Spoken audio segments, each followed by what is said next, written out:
श्री गणेश अथर्व शीर्षम्। ॐ नमस्ते गणपतये त्वमेव प्रत्यक्षं तत्त्वमसि त्वमेव केवलं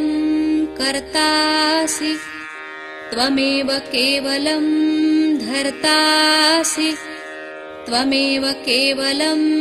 हर्तासि त्वमेव सर्वं खल्विदं ब्रह्मासि त्वं साक्षादात्मासि नित्यं ऋतं वच्मि सत्यं वच्मि अवत्वं माम् अववक्तारम् अवश्रोतारम् अवदातारम् अवधातारम् अवानूचानमवशिष्यम् अवपश्चात्तात् अवपुरस्तात्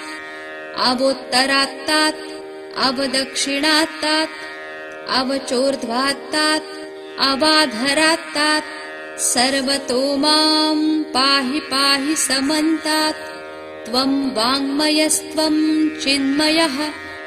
त्वमानन्दमयस्त्वं ब्रह्ममयः त्वं सच्चिदानन्दाद्वितीयोऽसि त्वं प्रत्यक्षं ब्रह्मासि त्वं ज्ञानमयो विज्ञानमयोऽसि सर्वं जगदिदं त्वत्तो जायते सर्वं जगदिदं त्वत्तस्तिष्ठति सर्वं जगदिदं त्वयि लयमिष्यति सर्वं जगदिदं त्वयि प्रत्येति त्वं भूमिरापो नलो निलो नभः त्वं चत्वारि वाक्पदानि त्वं गुणत्रयातीतः त्वं देहत्रयातीतः त्वं कालत्रयातीतः त्वं मूलाधारस्थितोऽसि नित्यम् त्वं शक्तित्रयात्मकः त्वां योगिनो ध्यायन्ति नित्यम् त्वं ब्रह्मा त्वं विष्णुस्त्वं रुद्रस्त्वम् इन्द्रस्त्वम् अग्निस्त्वं वायुस्त्वं सूर्यस्त्वं चन्द्रमास्त्वं ब्रह्मभूर्भुवस्वरों गणादिं पूर्वमुच्चार्य वर्णादिं तदनन्तरम् अनुस्वारः परतरः अर्धेन्दुलसितं तारेण रुद्धम् एतत्तव मनुस्वरूपं गकारः पूर्वरूपम्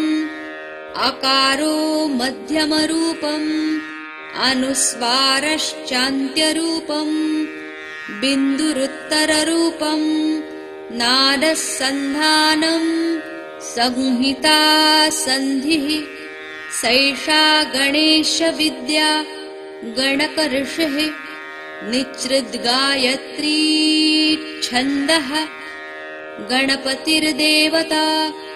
ॐ गं गणपतये नमः एकदन्ताय विद्महे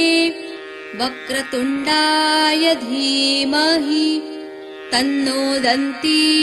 प्रचोदयात् एकदन्तं चतुर्हस्तं पाशमङ्कुशधारिणं रदं च वरदं हस्तैर्बिभ्राणं मूषकध्वजं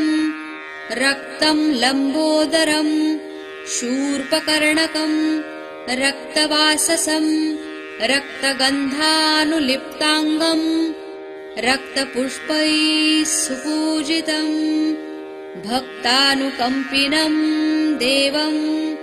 जगत्कारणमच्युतम् आविर्भूतं च सृष्ट्यादौ प्रकृतेः पुरुषात् परम् एवं ध्यायति यो नित्यं स योगी योगिनां वरः नमो व्रातपतये नमो गणपतये नमः प्रमथपतये नमस्तेऽस्तु लम्बोदरायैकदन्ताय विघ्ननाशिने शिवसुताय श्रीवरदमूर्तये नमो नमः। ॐ